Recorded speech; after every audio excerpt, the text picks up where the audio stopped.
بسم اللہ الرحمن الرحیم حدیث ابی ہریرہ رضی اللہ تعالی عنہ عن النبی صلی اللہ علیہ وسلم قال اجتنبوا السبع الموبقات قالوا یا رسول اللہ وما ہن قال الشرك بالله والسحر وقتل النفس التي حرم الله إلا بالحق وأكل الربا وأكل مال اليتيم والتولي يوم الزحف وقذف المحصنات المؤمنات الغافلات. دیکھ ہم اغلوی گناہون خی دکمنا بچ کے دل چے اللہ فرض کلی د سیدنا ابو ہریرہ رضی اللہ تعالیٰ عنہ عمدہ حدیث دا کم چوایو د دے پنور سندنو کے چکم حدیث ثابت تی نائے کی یودام دے چ الکبائر الاشراک باللہ، یعنی اجتنبوا السبع الموبقات پدے باندے فرماندارے چ اجتنبوا الکبائر. اب یارستو داغی تفصیل کیا الاشراک باللہ الاخری.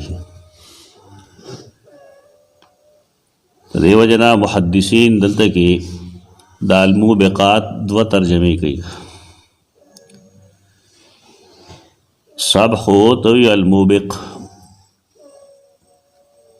دے فعل مضارع قرآن استعمال کرے دا او یوبقہن ہلاکت. اجتنبوا السبع الموبقات، اجتناب کے داغے وہ مہلک و ہلاکون کو گناہوں نہ اچونکہ دا غیب الحدیث کے الکبائر والاشراک باللہ دے نسوک مراد دینا الموبقات تا مراد اخلی کبائر زا نساتے داغے وہ گناہوں نہ چاہا الکبائر دی.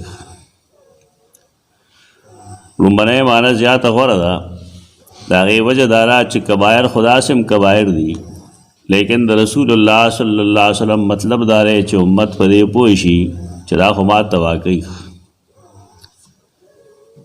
مثلا یہ سڑے دے اغا شرک کی بالفرض، سحر کی، قتل دا نفس کی، اکل الربا کی، اکل مال الیتیم کی، دے بانے پیسے ہم لگی پدی سے دنو بانے پدے سے گٹا تاوان مشترک تو دا ہمارا دنیا میں بربادی و آخرت رمرہ بربادی.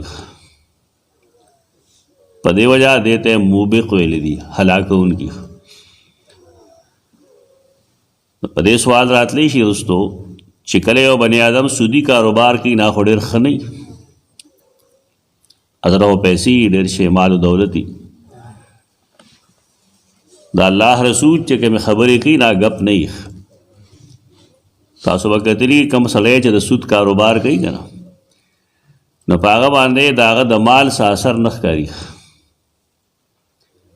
داغا سپلے یو شانتی بلا بل شانتی، یو جرابے یو شانتی بلا جرابے بل شانتی. پدا سے مال بسکے چا سڑے آگا پخپلا ام نخری ویم نغندی بال بچلے مرن کی اصلا پیسے گٹی تو شو پیسو گٹر نہ سکی. اکثر سود خوارو اغداسی چاہی دخپل کفن ہم نصیب کی بیا بل سوک بے کفن اچے. رسول اللہ صلی اللہ علیہ وسلم دا فرمائی لی دی چار ربا وین کثرا فعاقبتہ الى قلن. دا سود کاروبار کار سمنا ڈیر شو دا غی نتیجہ و صفری درس پلاس نہ ہو دی دکر بدمر بیماری جا دا سر بنوزگاری کی داغینا تو دا مال تبائی دا اہل و عیال تبائی. رسول اللہ چا خبری گئی اگر گپ نہ لگئی ارزان نہ ہوئی. اگر دا اللہ استاذ رے دا اللہ رسول لے نبی دے نمائندہ دے دا دین پتور چکم خبر آگا کی آگا تا اللہ ویلی. تو دیتا موبقات پدے وجوئی چا دا انسان ہلاکی دنیا کے متباشی ختم شو نو میں سوک ناخلی عزت و احترام نہیں او آخرت خو تباہ دی. چې کله رسول الله صلی الله علیه وسلم هغې ته الموبقات ویل هلاکونکي، صحابه کرام د الله نه ډېر یریدونکي دي. هغوی وایي یا رسول الله وما هن، اے د الله رسوله دا کومې بیماری دي، کوم ګناهونه دي چې دا موږ هلاکوي هر لحاظ سره؟ د هغه فرمایل لومبی دی الشرک بالله، الله سره شرک کول. دا کوم خلک چې د شرک ارتکاب کوي اډېر بې ضمیره خلک دي. یو سړی چې د الله یو در ونیسي دی غیرتي، دله که خلک څه ورکوي هم نه هغه دله ورکوي، دی نه غواړي د چا نه. زمونږ خلکو کې د سوال ماده ډېره زیاته ده، هر وخت یې خوله چینګه کړي. دا مطلب نه چې غربت به نه وي، غربت به وي خو غیرت هم څه شی دی. او یو تکلیف چې الله راوستلی د هغې لرې کوونکی ستا څه خیر چې انسان وایي. دا زمونږ دومره مزمحل کمزوری ژوند چې دی د دې اصل وجه دا ده چې زمونږ د عقیدې نه توحید وتلی دی، شرک د هغې په ځای بسیره کړې ده. د الله په ذات باندې قوي یقین ساته که شکل بروان وجاړ کړي ځان له، جامې خرابې اغوندي دې لپاره چې خلق را باندې د غریب ګمان وکړي. مړول انسان نشي کولی، مړول الله کوي. رزق الله فراخه کوي، انسان به تعالی هیڅ رزق فراخه نه کوي. توحید ځان له مزید چا چې توحید مزه زده کړې د هغه شرک خواته نه ورځي. فارسی کې وي یک درگیر محکم گیر. دا الله یو در دی، دا اونی سکلک چا چې د الله دربار نیولی دی د هغه ذات ته چغې والی دي، الله هغه نه رسوا کړی. دا ذلیل او خوار هغه سړی چې هغه شرک کوي. یو تکلیف ورته پیښ شي یو بابا له وځي، بل تکلیف پیښ شي بل بابا له ځي. د سحر د جادو مسله وشي نه بل بابا پسې روان دی. د الله رب العزت سره تاسو څه کار پرېښود دی؟ هغه فعال دی لما یرید، څه چې هغه غواړي هغه کېږي. د هغه دربار ته ولې منډه نه وی؟ ننکۍ دپاره جدا خوا روان دی، نیمسیري دپاره جدا روان دی، نوې چې پرېوتی دی جدا روان دی، ماشوم چې بیمار دی نه بل خی روان کړی. داسې دی. دا اسلام نه دی، دا شرک دی. اشراکو نه خلک ځان وباسي. دا سړی ذلیل کي دی، هېڅ ځای نه پرې نه دی. دنیا هم دغه شانتې ده او آخرت خو قرآن ویلی دي چې چا د شرک ارتکاب کړی دی او د شرک په عقیده او په عمل مړ دی جهنمي دی. الله د څه نیک عمل نه قبلوي. ان الله لا یغفر ان یشرک به ویغفر ما دون ذلک لمن یشاء. خو دا موبق ورته په دې وجه وي چې مشرک سړی هر ځای سر ټیټوي، او کم سړی چې هغه توحید پیژندلی د هغه سر د الله دربار کې ټیټېږي. دی د درد د ذلت نه دی بچي. د الله دربار هغه دی کہ ذلت نہیں سوال کے بعد. الله نه سوال کوا ذلیل کېږي به نه، الله نه غواړه نه به ذلیل کېږي، مخلوق نه چې غواړي ذلیل کېږي. دویم السحر جادو. سحر دا ګناه کبیره دی. کوډې منترې کول کم چې زموږ د خلقو کار دی. یو سړی کوډې کوي د ځان تباه کو، ګناه کبیره وکړو. که ملا صاحب هم چې کوي نه هغه ملا نه دی، بیدي نه دی. هغه انسان نه د سر نه چې هغه د یو انسان د تباهۍ اسباب جمع کوي. دا ډېر شی دي داسې. زموږ استاد محترم شیخ سید عبدالسلام رحمت الله تعالی علیه اب کله کله خندا کولوي. خلکو امام چې کوم دی اکوډ ماري.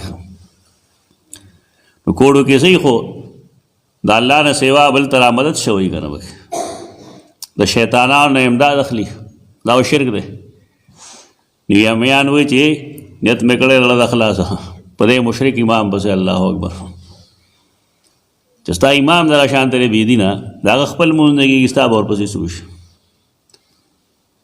خلک وي ډېر لوی سړی دی، داسې چل ورته ورځي، هېڅ نه ورځي والله. کوړې منترې کول سحر دی، دا جادو دی او دا ګناه کبیره دی. دا غټ ګناه ده. په دې باندې خلق پیسې پیدا کوي، جیدادونه پې اخلي، هغه ډېر لوی مولایي چې دا حرکتونه کوي. سحر کول دا ګناه دی. قرآن نه معلومه ده چې دا د یهودیانو عمل دی. واتبعوا ما تتلو الشیاطین علی ملک سلیمان. کله چې یو قوم د الله د کتاب نه بې خبره شي، په هغې عمل او عقیده پرېږدي، هغه دې مصیبت کې ونښلي. کوړې منترې په دې کې تاوان نشته. اصل کې دنیا کې دوه کاروبار دي چې په کې تاوان نشته. یو قبر جوړ کړه، غلاف پې واچوه او منجورې شه، یو څو جنډې پې ولګوه، په دې کې به چېرې تاوان نه کوي. دویم سحر منترې شروع کړه، تعویذونه شروع کړه، خلکو نه پیسې اخله. شپېته زره روپۍ ورکوي خلک، 1,00,000 روپۍ ورکوي، کار نه کوي. خو پیسې چې په کومه لار راغلي که نه، د کوی خټه په کوی لګي. پښتانه وایي د هندوانو مال بامبړان خوري. کم مال چې راغلی په دې شیطانو باندې، د هغې مصرف هم دغه دی چې په دغې لار ځي. ډېر داسې خلق ما ته ذاتي طور معلوم دی چې د هغې د بچو پیزار نه وي، د غرمې کره خوراک نه وي، لیکن هغې هم په 10 زره او په 20 زره کوډې کوي خلکو باندې. زموږ تجربه کې شته داسې د خپل کلي کې زه پېژنم که څه. دا ګناه دی او داسې خلق پې مسلط شوی چې ځان د ملیانو وي. دا خو اسانه طریقه ده، بس غوا لنګه شوې ده چې سړی راځي او سحر کوي، پیسې دی اخله بس. دا سړی ذلیل کی، رسوای کی، دنیا کې هم رسوا کی، آخرت کې هم رسوا کی. د امام ابو حنیفه رحمت الله تعالی علیه مسلک دا دی چې کوم سړی سحر جادو کوډه منتر کوي، حکومت له پکار چې دی ونیسي او مړ کړي. دا سړی دا امام خو لویه خبره ده، ته مسلمان ویلم ګناه ده. د هغې وجه دا ده چې دی مسلمان له اذیت ورکوي، پیسې اخلي پای باندې، دواړه مسلمانان یې تباه کړل. چې څوک لړ شي ورته وایي څه چل دی ماله، نو دی وایي پتا چا څه کړي، څه پې کړي. دا فضول وهمونه دي. په پلان کې غیبانه دي، غیبانه څه شی دی؟ د دې وجود نشته دی په دنیا کې. د غایبانو څه شی نه، څه شی دی؟ ما هوا دنیا کې ملائکی، انسانانی، پیریانی، ډنګري، مرغۍ دکه مخلوق دی. غایب خو څه مخلوق نشته اصلا. دا چې سړی څومره دین نه ناواقف وي، نو دا ډاکوانې لوټي دا شان. دا د یهودیانو کارو. قرآن نه معلومه ده او حدیث نه معلومه ده. حدیث نه معلومه ده چې هغې په رسول الله صلی الله علیه وسلم کوډې کړی او د هغې علاج قرآن مجید ښودلی دی. سورة الفلق او سورة الناس نازل شوي، دا وایه بس خبره ختمه. سهار چې فرض منځو کې 3 ځله سورة الفلق او 3 ځله سورة الناس وایه، او ماښام چې فرض منځو کې نه پسې هم 3 ځله سورة الفلق سورة الناس وایه. کوي د خلک کوډې.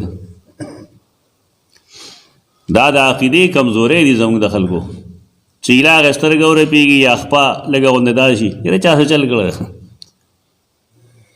هېڅوک څه چل نشي کولی. د ساحر وسئ څه به د هغه حیثیت وي. سورة الفلق سورة الناس ویلو سره سحر ختمېږي. دې پسې چا پسې ګرځی ما بې شمېره کوډماري داسې د هغې په هر کلي کې نمایندګانې، خاص کر دا بوډیګانې ښځې، هغې له هغې سحر ورکړي او هغې چرته کېږدي چې تا هغه لړ شي که نه، او ورته ووایي چې دغه شان چل دی، نو هغه یې پتا سحر دی پلانکي ځای پروت، هغه کړی نو. رسول الله صلی الله علیه وسلم وایي چې سحر وشو، نو هغه ته معلومه شو په دنیا کې د هغه عمر عالم سوال نه پیدا کېږي چې پیدا شي. رسول الله صلی الله علیه وسلم په انسانانو کې د ټولو نه لوی عالم دی، لیکن هغه ته جادو نه معلوم. د دې خلقو پته هم نه لګي څه شي پیداوار دی. دی به دعوې شروع کړي پلان کې ځای کې پروت دی، پلان کې ځای کې پروت دی، دروغ وایي درته. کم چې روزي دی په خپله کړي. دا یو سوال دی مسلمان په حیثیت چې یو څیز پیغمبر ته نه معلوم، او د 14مې 15مې صدۍ مسلمان ته کم دی نه معلوم شو.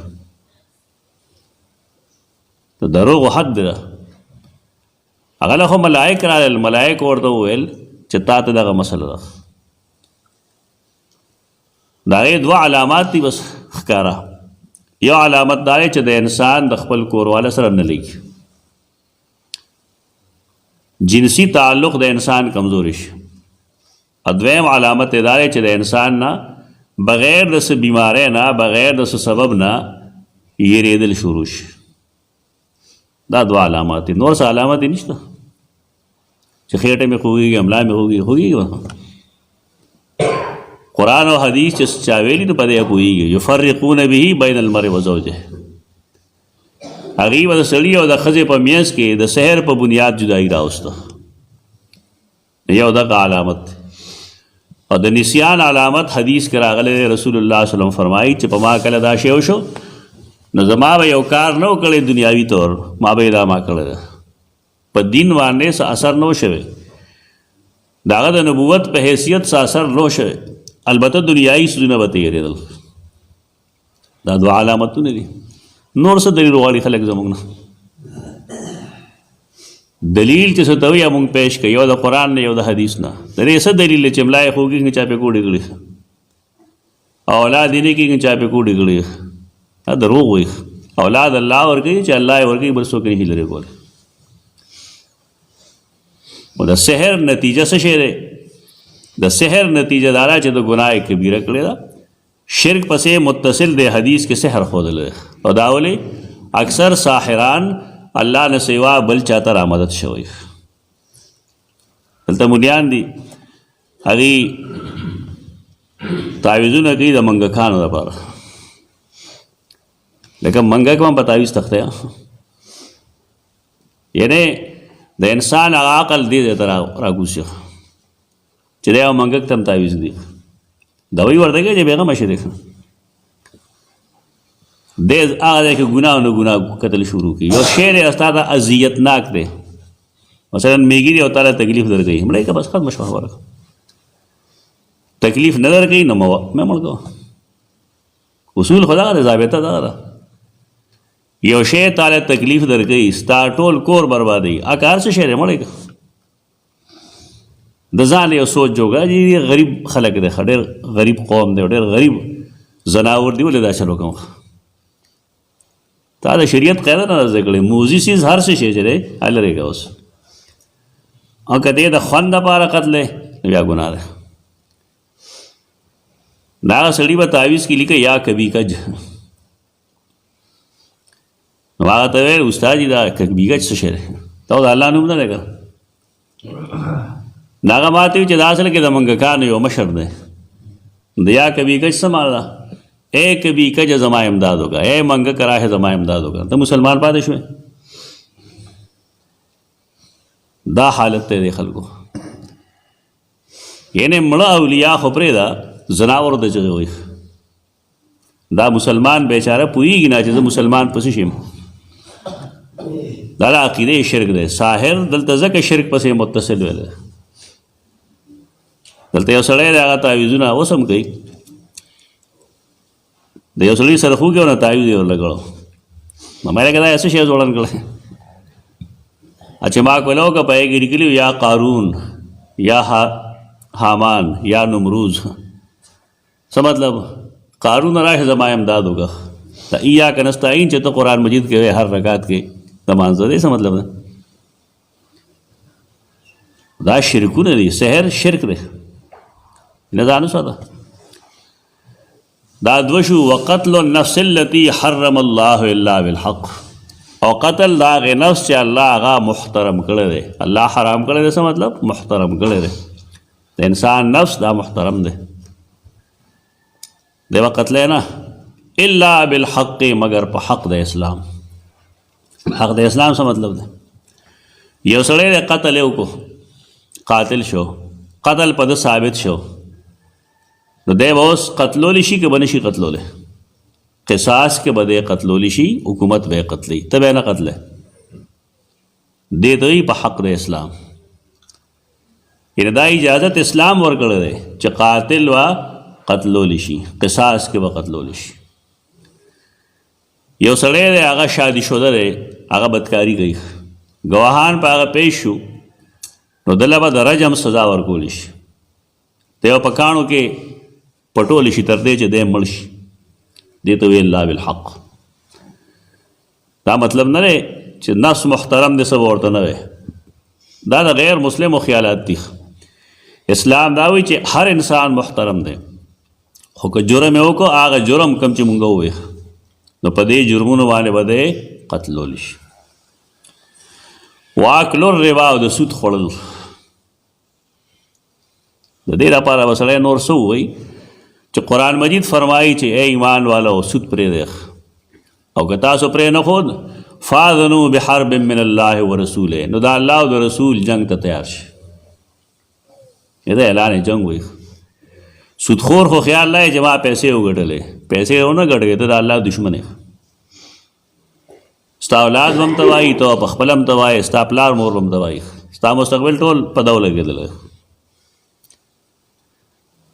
څه خلکو سودي کاروبار لی پیسې غونډولې که نه مضاربت یې چې ورته وي کله به تبلیغیانو شکل کې راتلل کله د یو کله د بل الړ تباه شو تکلیف کې ونه ختل نو اوس چغې وایي کله یو ته یې ماله تعویض وکړه کله بل ته یې ما ته دعا وکړه دا څه شرمېدلې خلک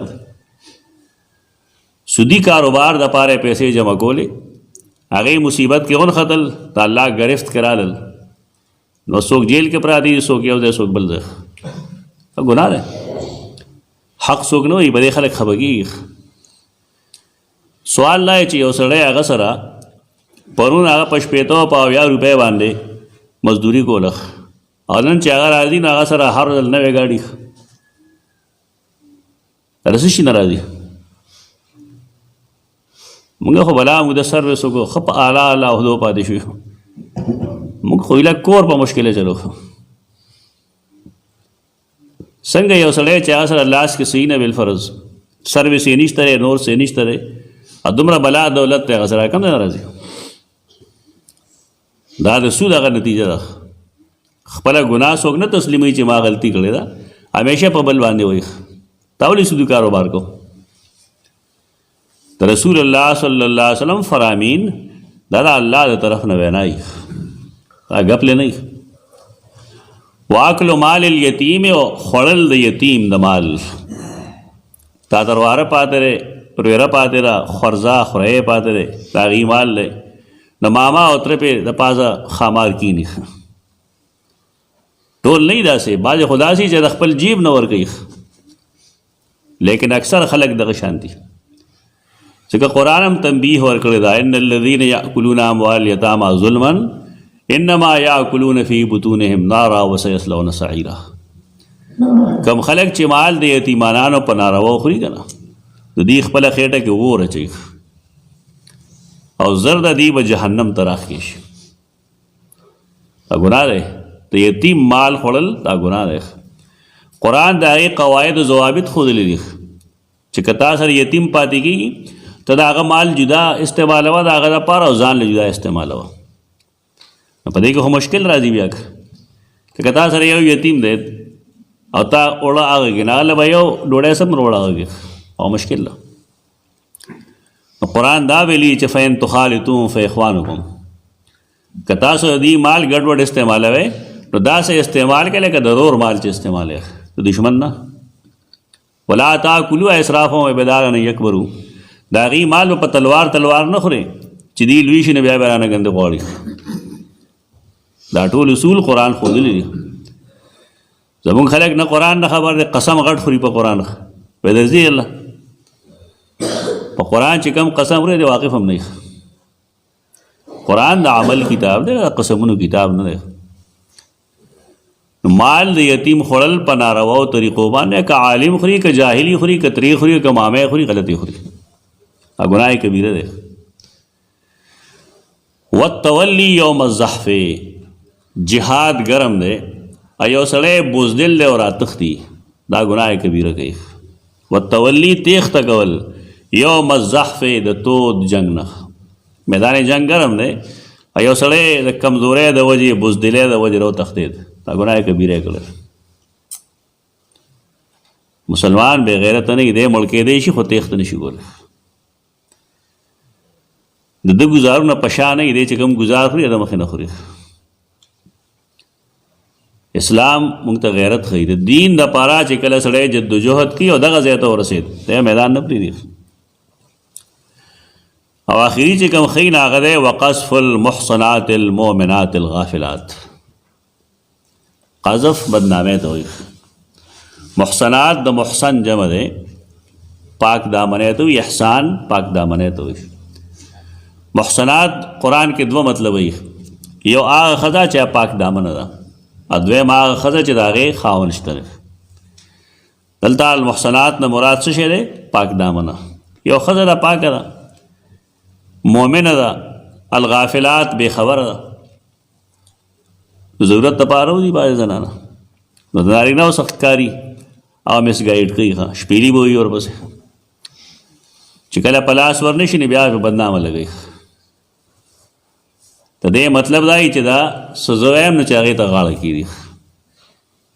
دا مرض دی د خلکو. مؤمنه ښځه وایي ویشتل بدنامې لګول په پاک دامنو مؤمنو بې خبرو زنانو. بیچاره خبر هم نه ده، خو چې ته بار راوتې ده څه کار پسې، ښځه به کار پسې بار نه وځي. د شریعت د اصولو مطابق وتی شي. داسې خلک جنګونه کوي اوس، دا ټولې ښځې تاسو نه وینئ په دې ګاډو کې کوم ښځې راځي، په غمونو له بې تپوسه نه ځي. ښادی له ځي نه څه. دا عجیب و غریب خلق دی. زنانا ټولې بهر وتی شي، دا ټیک ده چې بلا ضرورت ته بهر نوځي. وقرن فی بیوتکن، په خپلو کورونو کې کلکې ناستې. ولا تبرجنا تبرج الجاهلیت الاولی، او د مخکني جاهلیت غوندې سفور بې پردګي به نه کوئ، بهر به نه وځئ د جاهلیت اولی په شان، چې بند سن کې بند ټن کې بار وتلی، لوپټه نشته دی، پایل دی اچولی دی، ټک ټک آواز کوي ستا پیدار، ګونګرو دی اچولی دی.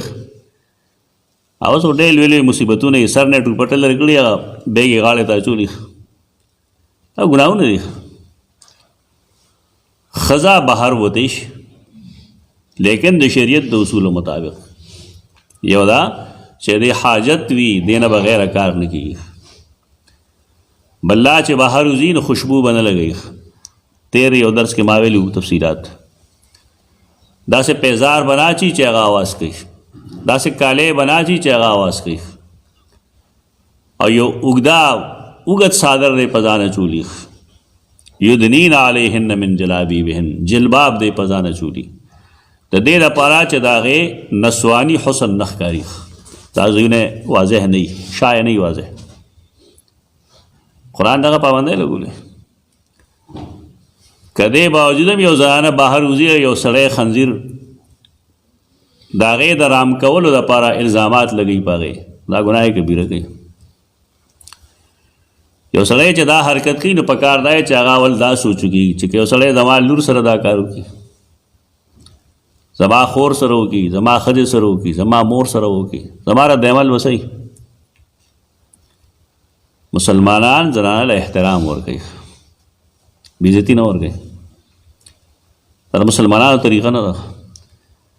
ښه ده یا خرابه ده، نیکه ده یا بده ده، نارینه به هغې له احترام ورکوي، عزت به ورکوي. زمونږ د نبی کریم صلی الله علیه وسلم تعلیم مونږ ته دا دی. بېعزتي کول د زنانه دا زمونږ تعلیمات نه دي. نو بهر کیف د وښودل رسول الله صلی الله علیه وسلم مونږ ته کبایر او دې ته موبقات وویل.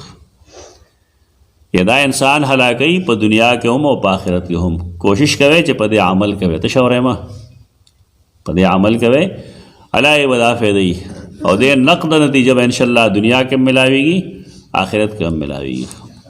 اقول قولی هذا استغفر الله.